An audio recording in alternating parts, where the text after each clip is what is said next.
नमस्कार विद्यार्थी मित्रांनो, अधिकारी कट्टा या युट्यूब प्लॅटफॉर्मवर आपलं पुन्हा एकदा मनपूर्वक स्वागत. या स्वागतासोबतच आपल्या सर्वांचे मनपूर्वक आभार यासाठी की मागच्या एकाच व्हिडिओला आपण राज्यभरातून उदंड प्रतिसाद दिला, त्यासाठी सर्व शिक्षक मित्रांचे मनपूर्वक आभार. त्या व्हिडिओला आपण प्रतिसाद देताना आपल्या अनेक शंका कुशंका अनेक आपल्या मनामध्ये जे जे प्रश्न होते त्या सगळे प्रश्न आपण आम्हाला पाठवलेत. त्या प्रश्नांची जशी जशी आम्हाला शक्य आहेत तशी तशी आपल्या समोर उत्तरं मांडण्याचा प्रयत्न आम्ही केला आहे. आणि याच्यानंतरच जो दुसरा व्हिडिओ आपल्याला आपल्या चॅनलवर अपलोड होईल त्या व्हिडिओमधून आपल्या सर्वांच्या शंका नक्कीच दूर होणार आहेत. या चॅनलचे जे संचालक आहेत आयरे सर, त्यांनी आपल्याला हा नेमका कोर्स कसा घेतला जाणार आहे, कोणत्या माध्यमातून घेतला जाणार आहे, त्याच्यासाठी फी किती आहे, या सगळ्या गोष्टी त्यांनी त्यामध्ये सांगितलेल्या आहेत. चला, त्या तुम्ही बघून घ्यालच, त्यामधून तुमचे जे रिप्लाय आहेत ते नक्की येत जातील. परंतु आपण मागच्या व्हिडिओच्या थोडंसं एक पाऊल पुढे जाऊयात आणि अभ्यासक्रम, त्याच्यामध्ये असणारा परीक्षेचं स्वरूप, हे सगळं आपण मागच्या व्हिडिओमध्ये पाहिलेलं आहे. हा सगळा कोर्स सुरू होण्यापूर्वी मला असं वाटतं की आपण एक छोटीशी टेस्ट द्यायला हवी. टेस्ट म्हणजे आपल्याला नेमकं काय करायचंय की आपण केंद्रप्रमुख परीक्षेचा फॉर्म भरलाय, त्याला जवळपास वर्ष लुटून गेले. मग एका वर्षामध्ये खरं पाहता जर आपण फोकस राहिलो असतो तर या एका वर्षामध्ये आपला केंद्रप्रमुखचा सगळ्याच्या सगळा अभ्यासक्रम तोंडपाठ झाला असता आणि सातत्य जर त्याच्यामध्ये राहिलं असतं तर निश्चितच आपल्याला आत्ता कोणतीही धावपळ किंवा कुठलंही टेन्शन त्या परीक्षेचं आलं नसतं. आता मात्र परीक्षा जवळपास तोंडावर आल्यासारखी आहे. परीक्षा कधी जाहीर होईल हे सांगता येणार नाही. मागच्या व्हिडिओत सांगितल्याप्रमाणे जूनच्या एंडिंगला किंवा जुलैच्या पहिल्या आठवड्यामध्ये ही परीक्षा होणं प्रस्तावित आहे आणि ती परीक्षा होणारच आहे. त्याच्यामुळे परीक्षा होणार नाही वगैरे वगैरे अनेक जे सोशल मीडियातून जे जे वारं सुटलंय याच्याकडे तुम्ही दुर्लक्ष करा. तुम्ही आपला जो गोल आहे त्याच्यावर फोकस करा. चला मित्रांनो, आपल्याला आज एक टेस्ट द्यायची आहे. एक 14-15 प्रश्नांची टेस्ट आहे. ती का द्यायची की जेणेकरून आपण नेमकं ह्या केंद्रप्रमुख स्पर्धा परीक्षेच्या ही जी काही रेस आहे या रेसमध्ये नेमकं आपण कोणत्या पायरीवर उभे आहोत याची आपल्याला स्वतःचीच एक परीक्षा घ्यायची. आणि आपण हे सगळी प्रश्न वाचा, त्याची उत्तरं द्या. अर्थात त्याची उत्तरं मी नंतर तुम्हाला देईलच. आणि ही प्रश्न वाचल्यानंतर यातल्या 50% पेक्षा अधिक जर प्रश्नांची उत्तरं आपल्याकडे असतील किंवा ती आपल्याला बरोबर येत असतील तर समजून घ्या की आपण परीक्षेच्या अभ्यासक्रम आणि परीक्षेच्या ज्या रेसमध्ये आहोत ते निश्चितच वरच्या पायरीवर आहोत. परंतु जर 50% पेक्षा खाली जर आपला स्कोअर येत असेल, प्रश्न वाचल्यानंतर आपल्याला थोडंसं कन्फ्युजन होत असेल, हे आपल्याला माहिती आहे पण येत नाही, आपण वाचलं असतं तर आपल्याला आलं असतं, तर ही जी टेस्ट आहे ती आधी मनापासून पहा आणि या टेस्टमधून जो आपला रिझल्ट आहे हा स्वतःलाच तो एकदा काढून पहा. आणि जर ही टेस्ट तुम्हाला आवडली, या पद्धतीचा जर आपण अभ्यास केला तर निश्चितच आपल्याला केंद्रप्रमुख परीक्षेमध्ये यश मिळाल्याशिवाय राहणार नाही. हे प्रश्न मी विस्तार अधिकारी, जी शिक्षण विस्तार अधिकारी परीक्षा झाली त्यातले काही घेतलेले आहेत. पाठीमागे 2017-18 साली एक उपशिक्षणाधिकारी परीक्षा झाली, त्यातून काही घेतलेले आहेत. आणि जी भावी केंद्रप्रमुखाची जी भविष्यामध्ये परीक्षा होणार आहे त्यात जे काही संभाव्य जी IBPSचा जो पॅटर्न आहे त्या पॅटर्नच्या अनुषंगाने एक प्रश्न उत्तरांची सिरीज तयार केलेली आहे. चला मित्रांनो, सुरू करूया की नेमकं आपल्याला परीक्षेमध्ये कोणत्या प्रकारचे प्रश्न येणार आहेत, कोणत्या प्रकारचे प्रश्न येऊ शकतात हे आपल्याला बघायचं आहे. स्क्रीनवर तुम्हाला सगळ्यात पहिला प्रश्न दिसतोय. सगळ्यांनी वाचून घ्यायचं आहे.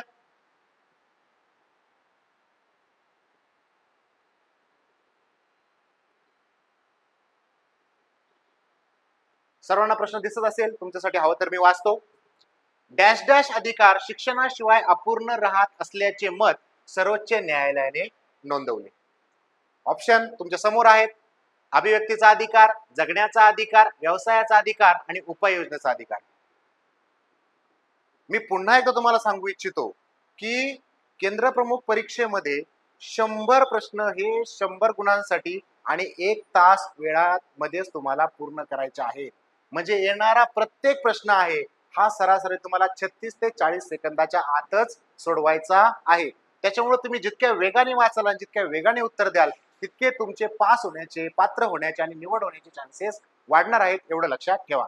चला, पहिला प्रश्न आपण सगळ्यांनी वाचलाय. जवळपास तुमचा 36 सेकंदाचा जो वेळ आहे तो निघून गेला असं मला वाटतं आणि याचं उत्तर निश्चितच तुम्ही तुमच्या मनाशी ठरवलेलं असेल. या प्रश्नाचं उत्तर आपल्या सगळ्यांना माहिती आहे, कारण हे आपल्या सध्याच्या शालेय जीवनामध्ये जे विद्यार्थी शिकत आहेत ते त्या कायद्यानुसारच शिकत आहेत. आणि त्या प्रश्नाचं उत्तर आहे जगण्याचा अधिकार. मग जगण्याचा अधिकार राज्यघटनेच्या कोणत्या कलमामध्ये येतो? तर तो राज्यघटनेच्या 21व्या कलमामध्ये येतो. हा आहे जगण्याचा अधिकार.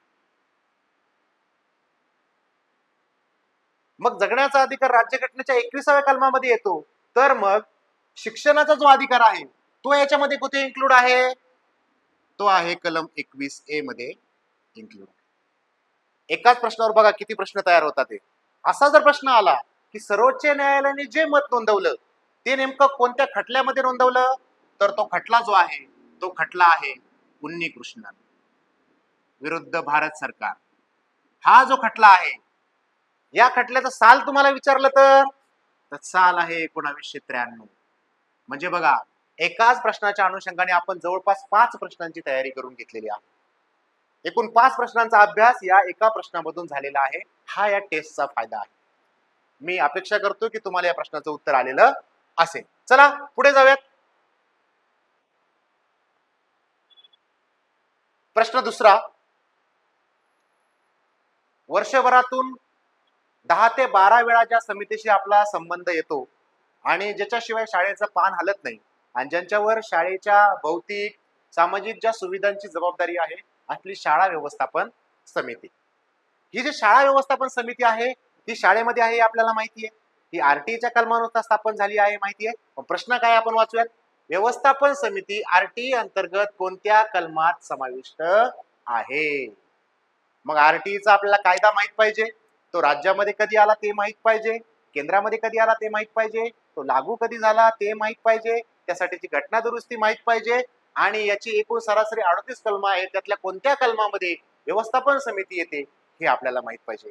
तुमचा 36 सेकंदाचा वेळ संपलाय असं मी ग्राह्य धरतो आणि या प्रश्नाचं उत्तर देतो. तुम्ही सगळ्यांनी उत्तर दिलं असेल, तुम्ही वाचत वाचत जर गेलात तर माझं बोलणं पूर्ण व्हायच्या आत कमेंटमध्ये त्याचं उत्तर जर दिलं तर निश्चितच तुम्हाला त्याचा फायदा होईल. चला बघूयात. या प्रश्नाचं उत्तर आहे कलम 21. बघा, पहिल्या प्रश्नाचा जगण्याचा अधिकार होता कलम 21, शिक्षणाचा अधिकार होता कलम 21A आणि याच्यामध्ये आहे कलम 21. मग याच्यामध्ये परत आहे व्यवस्थापन समितीचे कार्य. मग त्याच्यामध्ये ते 21.1, 21.2 IBPS तुम्हाला सिलेबसच्या पलीकडे कोणताही प्रश्न विचारत नाही. त्याच्यामुळे सिलेबस मध्ये जे जे आहे ते अतिशय बारकावेपणे आपण काय करून घ्या, पाहून घ्या, वाचून घ्या. याच्यामध्ये कलम 1 ते 38 मध्ये जे जे आहे ते आपल्या सर्व शाळेशी संबंधित आहे. एक साधा आहे, म्हणजे काही काही गोष्टी लक्षात ठेवायला फार सोप्या आहेत. मी त्या माझ्या काही ट्रिक वापरत असतो त्या गोष्टी लक्षात ठेवायला. बघा उदाहरणार्थ याच्यातलं कलम जे 17 आहे, आरटी मध्ये जे कलम 17 आहे ते काय माहिती आहे विद्यार्थ्यांना? हे कलम जे 17 आहे ते विद्यार्थ्यांना शिक्षा करण्यापासून प्रतिबंधित करतं शिक्षकांना. म्हणजे कलम जर 17 अन्वये जर आपण एखाद्या विद्यार्थ्याला शिक्षा केली तर शिक्षकाला खतरा होऊ शकतो, म्हणून ते मी कलम तसं पाठ केलेलं आहे. 17 खतरा ते कलम पाठ होऊन गेलं. अशा पहिल्या 1 पासून ते जवळपास 38 कलमापर्यंत अशी कलम छोट्या छोट्या ट्रिकने आपण कशी लक्षात ठेवणार आहोत हे आपण आपल्या जो मेन कोर्स सुरू होणार आहे त्याच्यामध्ये आपण निश्चितच पाहणार आहोत. चला, या प्रश्नाचं उत्तर तुम्ही दिलं असेल अशी आशा करतो आणि पुढे चालूयात.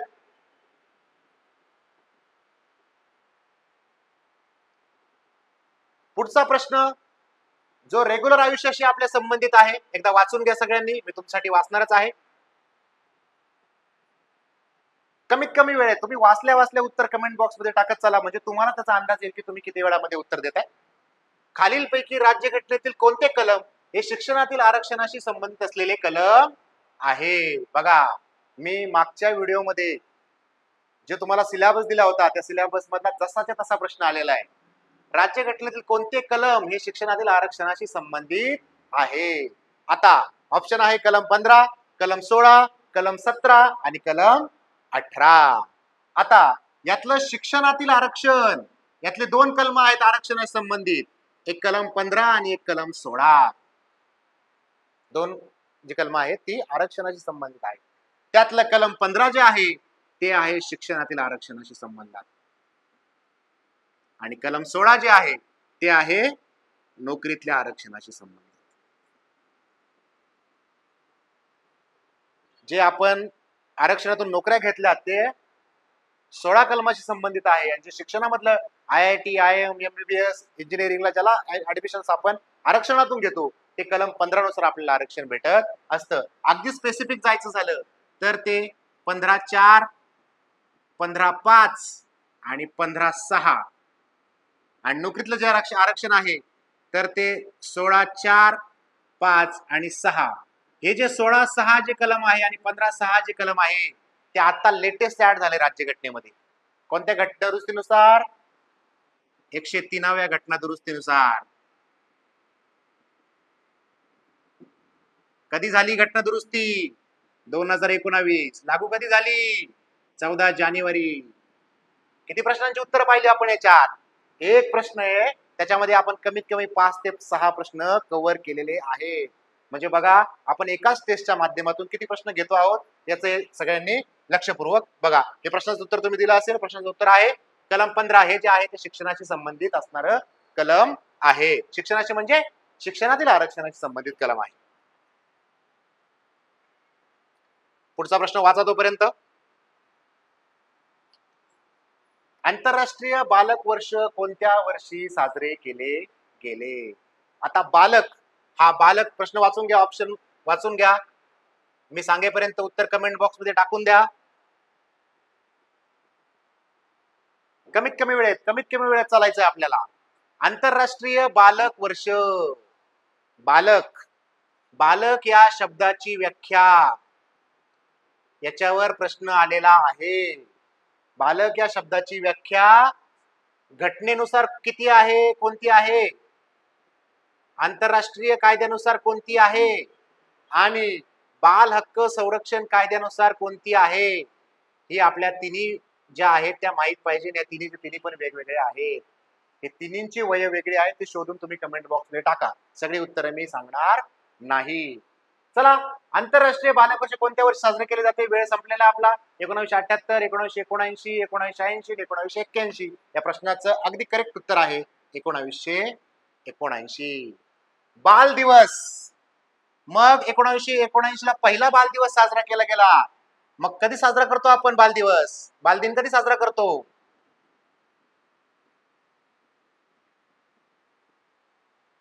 चुकलं का? बरोबर आहे. हा जो 20 नोव्हेंबर आहे हा आंतरराष्ट्रीय बाल दिन आहे.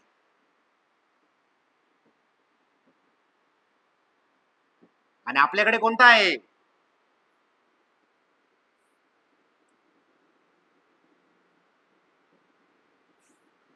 राष्ट्रीय बाल दिन आहे. काय असं? 14 नोव्हेंबरला पंडित जवाहरलाल नेहरू यांची जयंती असते. त्यांच्या जयंती निमित्त बालदिन साजरा केला जातो. त्यांच्या जन्म दिनानिमित्त. 20 नोव्हेंबरला आंतरराष्ट्रीय बालदिन पहिल्यांदा साजरा केला. संयुक्त युरोची परिषद झाली, त्याच्यामध्ये तो ठराव झाला आणि 20 नोव्हेंबरला पहिल्यांदा बालदिन साजरा केला गेला. आणि 20 नोव्हेंबरलाच या 1 जानेवारी 1979 पासून हे जे वर्ष आहे हे आंतरराष्ट्रीय बालक वर्ष साजरं केलं गेलं. मग 14 नोव्हेंबर जो पंडित नेहरूंचा बालदिन म्हणून जन्मदिन बालदिन म्हणून साजरा केला गेला तो कोणत्या सालापासून साजरा केला गेला ते सर्च करून सांगायचंय. सोपं आहे. आणि सगळी प्रश्न गुगलला शोधायची नाहीत, काय पुस्तकं वाचायची. पुस्तकामधून जास्त ज्ञान आपल्याला मिळतं. चला, या प्रश्नाचं अगदी बरोबर उत्तर तुम्हाला 1919 सापडले. सगळ्यात महत्वाचं म्हणजे हा प्रश्न केंद्र प्रमुख विस्ताराधिकारी परीक्षेला येऊन गेलेला आहे म्हणून जाणीवपूर्वक तो टाकलेला आहे. पुढचा प्रश्न वाचा तोपर्यंत.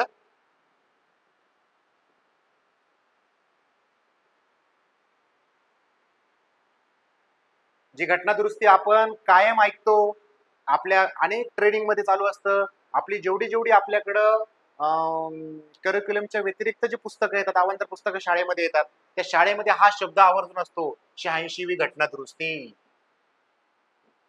ही शिक्षण क्षेत्रातली आमूलाग्र क्रांती घडलेली घटना दुरुस्ती आहे. वाचा प्रश्न. 86व्या घटना दुरुस्तीनुसार खालीलपैकी कोणत्या कलमात बदल झाला नाही? नाहीतर आपण काय करतो, हा नाही शब्द वाचत नाही आणि उत्तर द्यायला लागतो. बघा, कलम 21A बदल झालाय का? हो, बदल झालाय. याच्यामध्ये कलम 21A जोडलंय. कलम 45 याच्यात काय बदल झाला? पूर्वी त्याच्यामध्ये 6 ते 14 वयोगटातील बालकांना शिक्षणाची तरतूद करण्याचा प्रावधान होतं. आता 0 ते 6 वयोगटातील बालकांची संगोपनाची जबाबदारी राज्याने घ्यायची आहे. आणि म्हणून ते जे गर्भवती मातांना जे अंगणवाडी मधून THR दिला जातो तो या कलम 45 नुसार दिला जातो. पुढे कलम 51 झालाय का बदल? कलम 51 मध्ये बदल झालाय. काय ऍड झालं त्याच्यामध्ये? कलम 51A हे काय आहे? हे मूलभूत कर्तव्य ऍड झालंय. कलम 51A की यथाशक्ती पालक किंवा आई वडील आपल्या मुलाला 14 वर्षाचं होईपर्यंत प्राथमिक शिक्षण उपलब्ध करून देतील. ही तरतूद त्याच्यामध्ये कलम 51A नुसार केलेली आहे. कलम 16 याच्यामध्ये बदल झालाय का? बदल झालाय त्याच्यामध्ये, परंतु या घटना दुरुस्तीनुसार झालेला नाही. इथं कोणता बदल झालाय? कोणत्या घटना दुरुस्तीनुसार बदल झालाय?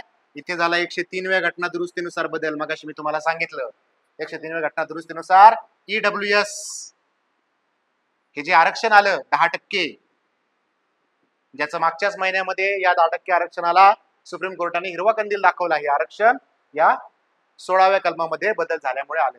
निश्चितच तुम्ही याचं उत्तर दिलं असेल अशी अपेक्षा करतो. आणि आपण आता पुढे जाऊयात. पुढचा प्रश्न बघूयात. रोजचं आहे हे, रोजचं आहे आपल्यासाठी, अगदी रोजचं. जसं आपण शाळेत रोज डबा नेतो तसा रोज हा शब्द शाळेमध्ये आपण ऐकतो. काय शब्द आहे? सरल. काय सिस्टीम आहे ही सरलची? याचा फुल फॉर्म शिक्षण विस्तार अधिकारी परीक्षेला आलेला होता, त्याच्यामुळे हा पाठच करून ठेवायचा. काय याचं उत्तर? आता ऑप्शन पाहिल्यानंतर तुमच्या सगळं असं लक्षात येईल का? SARAL, सगळीकडे SARAL दिसतंय. आता काय करायचं?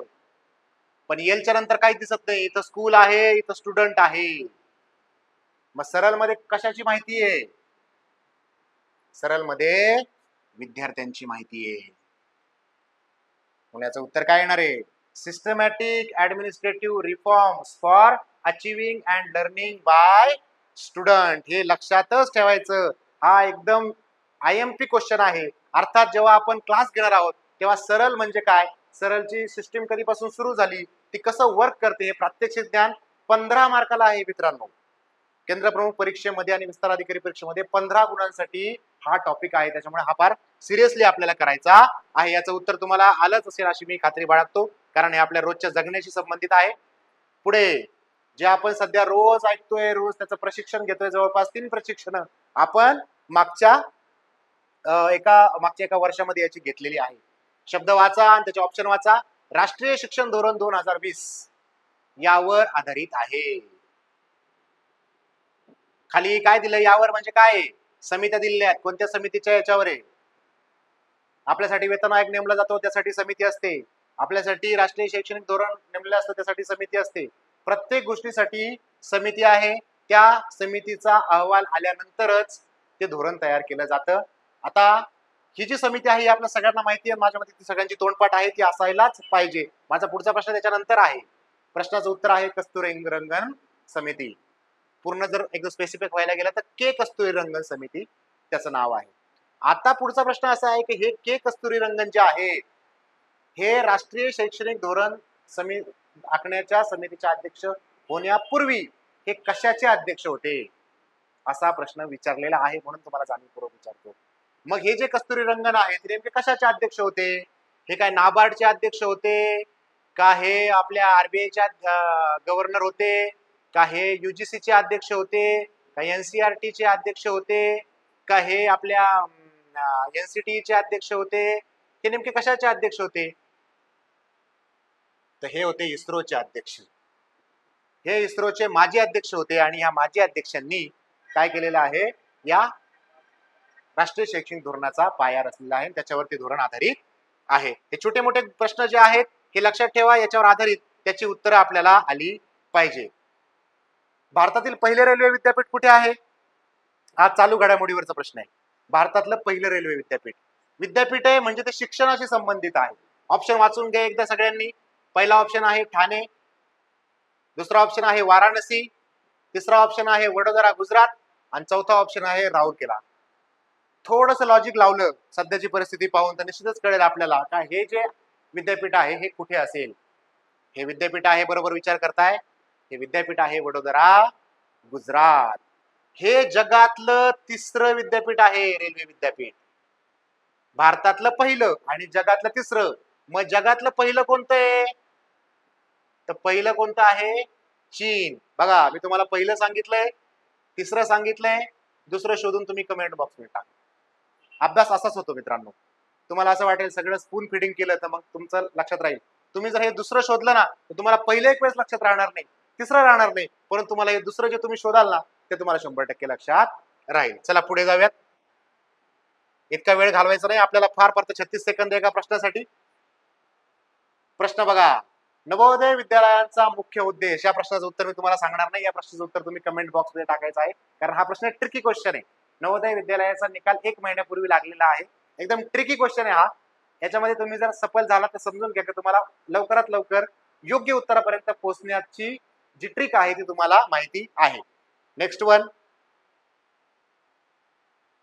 एनसीईआरटीचे मुख्य कार्य हे राज्य शैक्षणिक विभागाच्या सुधारणेच्या केंद्रासह एक विस्तार कार्य आहे. प्रश्न नीट वाचायचा. IBPS चे प्रश्न असे किचकट भाषेत येत असतात, हा जसाच्या तसा उचललेला आहे. म्हणजे एनसीईआरटीचं मुख्य कार्य, एनसीईआरटीचे खूप सारे काम आहेत. शैक्षणिक विभागाच्या सुधारण्याचे हे जे काम आहे तसं अजून एक त्याचं काम आहे. म्हणजे एनसीईआरटी कशासाठी काम करतं? उच्च शिक्षणासाठी, शालेय शिक्षणासाठी, माध्यमिक शिक्षणासाठी की तांत्रिक शिक्षणासाठी. मग या सगळ्यांसाठी काय काय काम करतं हे आपल्याला माहित पाहिजे. पण मेन म्हणजे एनसीईआरटी काय काम करतं तर शालेय शिक्षणासाठी 1ली ते 12वी. आपण बघा अनेकदा म्हणत असतो की एनसीईआरटीची पुस्तकं रेफर करा, एनसीईआरटीची पुस्तकं रेफर करा. तर एनसीईआरटी जे आहे ते शालेय शिक्षणासाठी सगळ्यात महत्वाचं काम करतं. हे उत्तर फार फास्ट यायला पाहिजे होतं, 2 ते 3 सेकंदामध्ये. चला पुढे जाऊयात. चला हा प्रश्न ज्याच्यावरून शिक्षक सगळ्यात जास्त ट्रोल झाले गेल्या 5 ते 10 वर्षामध्ये, तो अहवाल, त्या अहवालाचा सिलेबस मध्ये समावेश केलेला आहे मित्रांनो, लक्षात घ्या, समावेश केलेला आहे. काय वाचा प्रश्न? असर अहवाल दर किती वर्षांनी प्रकाशित होतो? किती वर्षांनी प्रकाशित होतो असर अहवाल? किती वर्षांनी होतो? उत्तर आहे 2 वर्षांनी. परंतु 2016 पूर्वी हा अहवाल वार्षिक होता, माहिती असावं म्हणून, आणि 2016 नंतर हा द्विवार्षिक झाला. काय झाला? द्विवार्षिक झाला. म्हणजे प्रश्न कसाही येऊ शकतो. असर अहवाल सुरुवातीला कधी होता, त्याच्यानंतर तो सुरू कधी झाला हे एकदा सर्च करा. सध्या त्याचं उत्तर आहे असर अहवाल दर किती वर्षांनी प्रकाशित होतो, तर त्याचं उत्तर काय आहे? दर 2 वर्षांनी तो प्रकाशित होतो. आलं लक्षात? चला पुढे जाऊया. पुढचा प्रश्न, राज्यघटनेच्या कोणत्या राज्यघटनेच्या कोणत्या भागात शिक्षणाशी संबंधित राज्य धोरणाची मार्गदर्शक तत्वे समाविष्ट आहेत? बघा आपल्याला भाग माहित पाहिजे, हा प्रश्न आलेला आहे म्हणून टाकलेला आहे. ऑप्शन वाचा. भाग 2, भाग 3, भाग 4, भाग 5 हे राज्यघटनेचे एकूण 24 भागांपैकी असणारे भाग आहेत आणि ते आपल्याला माहित पाहिजेत. बघा राज्यघटनेचा एक जो भाग आहे सगळ्यात महत्वाचा, तो कलम भाग 3 आणि भाग 4 हा जो आहे, हे दोन्ही भाग आपल्याला शिक्षणाच्या दृष्टीने फार महत्वाचे आहेत.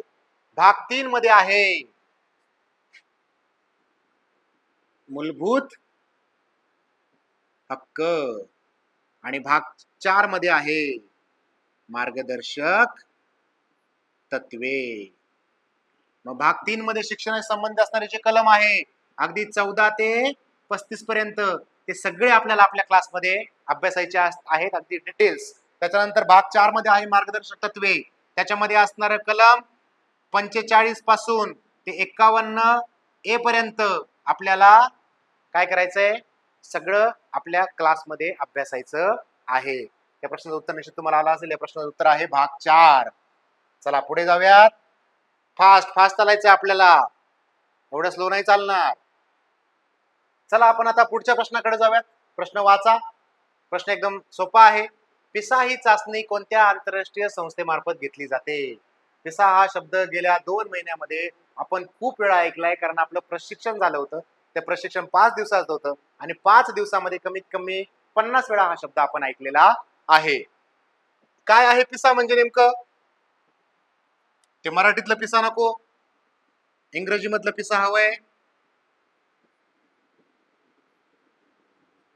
Programme for international student assessment. काय प्रकार आहे हा? ही एक आंतरराष्ट्रीय विद्यार्थ्यांची गुणवत्ता तपासणारी चाचणी आहे. कोण घेतं? याच्यामध्ये ऑप्शन दिलेले आहेत. त्याचं उत्तर तुम्ही आतापर्यंत कमेंट बॉक्समध्ये टाकलं असेल, असं ग्राह्य धरून त्याचं उत्तर मी देतो. त्याचं उत्तर आहे OECD. उत्तर देण्याच्या नंतर या OECDचा फुल फॉर्म, जसा मी पिसाचा फुल फॉर्म सांगितला तसा OECDचा फुल फॉर्म तुम्ही कमेंट बॉक्समध्ये सांगायचा, कारण याचा फुल फॉर्म परीक्षेला विचारलेला आहे. आता अजून एक प्रश्न पिसाच्या बाबत शिक्षण विस्तार अधिकारी परीक्षेमध्ये आताच 3-4 महिन्यापूर्वी विचारला गेला होता की पिसा ही चाचणी कोणत्या वयाच्या विद्यार्थ्यांसाठी घेतली जाते? ती चाचणी घेतली जाते वय वर्ष 15. याच्यामध्ये अजून काय प्रश्न येऊ शकतो? कोणत्या कोणत्या विषयासाठी, म्हणजे कोणत्या स्किल घेतलं जात त्याच्यामध्ये? त्याच्यामध्ये आहे रीडिंग, मॅथमॅटिक आणि सायन्स. हे 3 विषय त्याच्यामध्ये घेतले जातात. म्हणजे एकाच पिसावर आपल्याला किती प्रश्न विचारले जाऊ शकतात? तर खूप सारे प्रश्न विचारले जाऊ शकतात. पिसाची चाचणी जगाच्या रँकिंग मध्ये भारताचा कितवा नंबर आहे? 72वा. किती पैकी? 73 पैकी. विशेष आहे की नाही? आणि म्हणून आता जे आपलं प्रशिक्षण झालं ते हे सगळं याच्यावर बेस्ड आहे की जगाच्या रँकिंग मध्ये आपल्याला सुधारणा करायची आहे. आपला जो विद्यार्थी आहे तो पिसाच्या तुलनेमध्ये त्या परीक्षेला पात्र कसा होईल यासाठी आपल्याला प्रयत्न करायचे आहेत. म्हणून ते प्रशिक्षण खास घेतलेलं आहे. असर नास पिसा हे जे 3 ज्या चाचण्या आहेत, या तिन्हीच्या तिन्ही चाचण्यांसाठी आपल्याला विद्यार्थी पात्र करायचा आहे. आता भारताचा नंबर जरी 72वा असला तरी तो 2024चा नाही. 2024चं हे रँकिंग नाही. भारताने आतापर्यंत एकाच पिसाच्या स्पर्धेमध्ये भाग घेतला आंतरराष्ट्रीय याच्यामध्ये. ते कोणत्या साली घेतलाय ते कमेंट मध्ये टाकायचंय. सगळीच उत्तरं काय मी सांगणार नाही. उत्तर तुम्हाला कळलंय? पिसा ही चाचणी कोणत्या आंतरराष्ट्रीय संस्थेमार्फत घेतली जाते? OECD.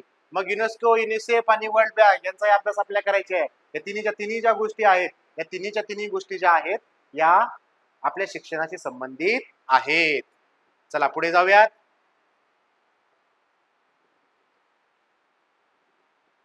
पुढचा प्रश्न गणिताचा टाकलेला आहे. हा, आता आधीचे प्रश्न नुसते वाचले आणि ऑप्शन वाचले की आपल्याला 36 सेकंदात उत्तर देता येत होतं. जेव्हा गणिताचा पोर्शन सुरू होईल प्रश्नपत्रिकेमधला, ते जे गणित आहेत, ती जी बुद्धिमत्तेचे प्रश्न आहेत, ती आपल्याला 36 सेकंदात सुटणार आहेत का? हा सुद्धा आपल्याला एक संशोधनाचा भाग आहे. मग हे जे गणिताचा प्रश्न आहे हे आपल्याला पारंपरिक पद्धतीने सोडवायचे नाहीत. पारंपरिक पद्धतीने सोडवायचे नाही म्हणजे आपण जसा भागाकार करत आलो, गुणाकार करत आलो, असं स्टेप बाय स्टेप जायचं नाही. याच्यामध्ये छोट्या छोट्या ज्या ट्रिक्स आहेत, हा जो प्रश्न आहे हा प्रश्न पाठीमागच्या परीक्षेत आलेला होता, म्हणून जसाच्या तसा टाकलेला आहे. बघा मित्रांनो, प्रश्न वाचा. आता हा प्रश्न मी वाचल्यानंतर याच्याकडे कमीत कमी 5 ते 10 सेकंद मी जर पाहिलं त्याचं उत्तर मी लगेच सांगू शकतो. का बरं? कारण तेवढी ट्रिक माझी पाठ झालेली आहे आणि त्याच्यामुळे मला त्याचं उत्तर लगेच काढणं शक्य आहे. चला ती ट्रिक आपण शिकून घेऊ. प्रश्न वाचा. ए हा नळ 1 टाकी 10 मिनिटात भरतो. बी हा नळ 30 टाकी 15 मिनिटात भरतो. म्हणजे 2 नळ आहेत.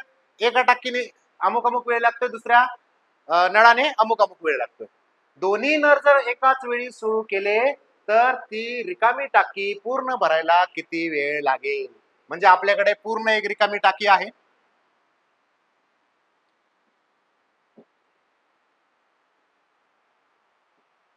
आपल्याकडे पूर्ण एक रिकामी टाकी आहे, ती पूर्ण भरायची आहे पाण्याने, आणि त्यासाठी 2 नळ आहेत. पहिल्या नळाचं नाव आहे ए, दुसऱ्या नळाचं नाव आहे बी.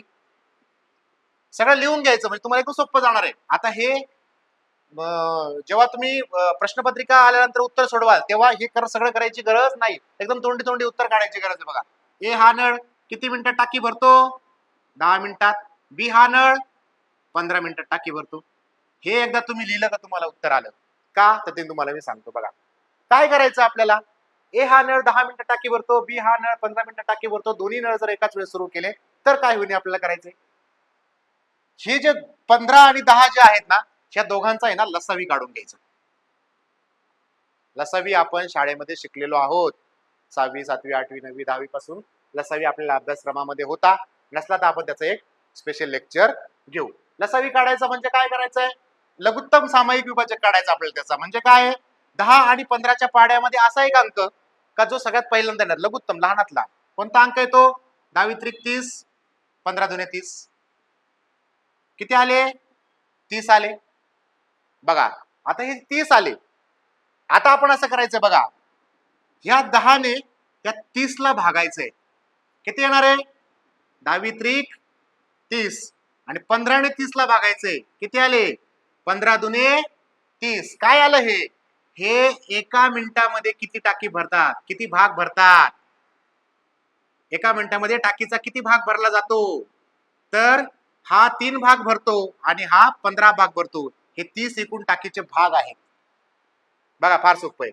आता काय करायचंय, दोन्ही नळ एकाच वेळी सुरू करायचंय. कोणताही नळ टाकी रिकामी करत नाही, टाकी भरतोय. म्हणून काय होणार आहे, यांची बेरीज करायची. किती आली बेरीज? 5. म्हणजे दोघेच्या दोघे मिळून एकाच वेळी जर नळ सुरू राहिला तर एका मिनिटामध्ये 5 भाग भरतील. मग 30 भाग भरायला किती वेळ लागेल? किती वेळ लागेल मित्रांनो? 6 मिनिटं वेळ लागेल. 5 ने 30 ला भाग दिला, 5 × 30. एकदम सोपं. आता हेच जर तुम्हाला ट्रिक जर पाठ राहिली असती तर तुम्ही ते पहिल्या उत्तर दिलं असतं. हा झाला यातला एका भागाचा प्रश्न. याच्यामध्ये कसे कसे येतात प्रश्न, की हा बी हा नळ 30 टाकी काय करतो? रिकामी करतो, असा प्रश्न येतो.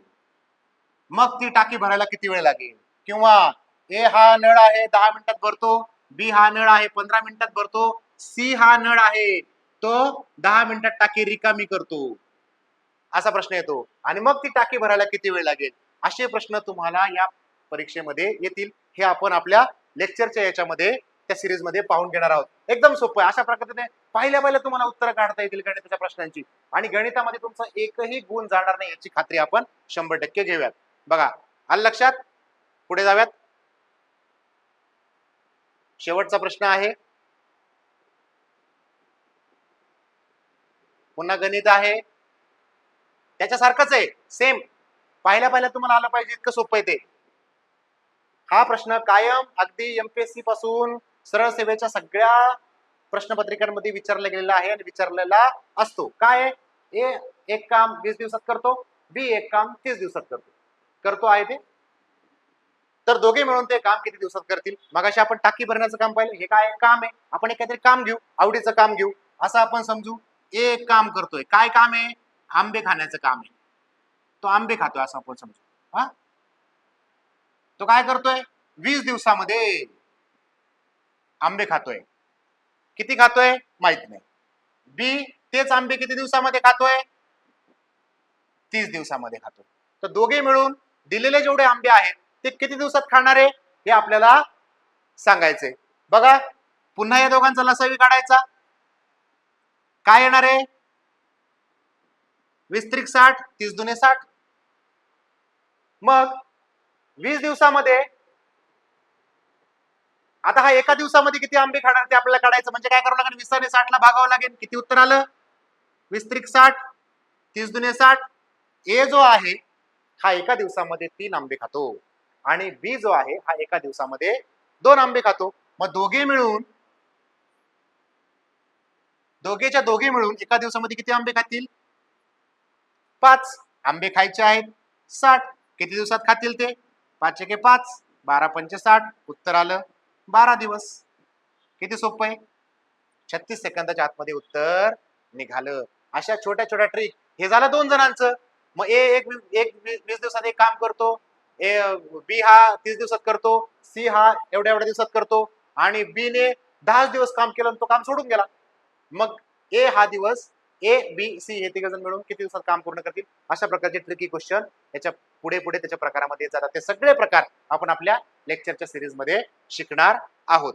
बघा विद्यार्थी मित्रांनो, आपण एकूण 15 प्रश्न पाहिले. 15 प्रश्नाला जर आपण पाहिलं तर सरासरी 36-40 सेकंदाचा वेळ जर पाहिला आपण तर सरासरी 6 मिनिटांमध्ये हे सगळे प्रश्नांची उत्तर आपल्याला यायला पाहिजे होती. हा स्पीड आपला मॅच होतो का ते बघायचंय. यातली किती प्रश्नांची उत्तर आपल्याला सोडवता आली आहेत ते आपण चेक करायचंय. प्रत्येक प्रश्नाच्या अनुषंगाने आजूबाजूला एकूण किती आपण हे करणार आहोत, प्रश्न घेणार आहोत ते आपण पाहिलेलं आहे. आणि सगळ्यात महत्वाचं म्हणजे आपण शेवटपर्यंत जेव्हा आपण क्लास सुरू करणार आहोत, सिरीज सुरू करणार आहोत, त्या सिरीज मध्ये आपण एकूण तुम्हाला 50 टेस्ट प्रोव्हाइड करणार आहोत. अतिशय दर्जेदार असे जे प्रश्न आलेले आहेत अशा प्रकारच्या 50 टेस्ट आणि सरासरी म्हणतोय मी, जास्तही होतील, 5000 प्रश्नांचा आपला एकूण अभ्यास होणार आहे. बघा 200 प्रश्न सोडवण्यासाठी आपला 5000 प्रश्नांचा एकूण अभ्यास होणार आहे. याची आपण सगळ्यांनी नोंद घ्यायची. हे सगळं आपल्याला सगळी म्हणजे ही प्रश्न जी अशी होती 15 पैकी 15 गुण पडतील अशी प्रश्न जर आपण नीट अभ्यास केलेला असेल, वाचन बारकाईने केलेलं असेल तर निश्चितच 15 पैकी 15 गुण आपल्याला या माध्यमातून आज मिळाले असतील. नसतील तर निश्चितचपणे आपण या क्लासचा या सिरीजचा आपण ऑनलाईन भाग व्हा आणि आपल्या ज्ञानात आणि केंद्रप्रमुख परीक्षा पास होण्यामध्ये स्वतःला अपडेट करण्यासाठी या सगळ्या गोष्टींचा आपण काय करून घ्या, लाभ करून घ्या. आजचे झालेले 15 प्रश्न कसे वाटले, त्याच्यानंतर याचा काही आपल्याला लाभ होणार आहे का? अनेक जे प्रश्न विचार त्याचे कमेंट बॉक्स मध्ये उत्तर द्या. सर्वांनी चॅनलला लाईक करा, सबस्क्राईब करा आणि सगळ्यांनी शेअर करा.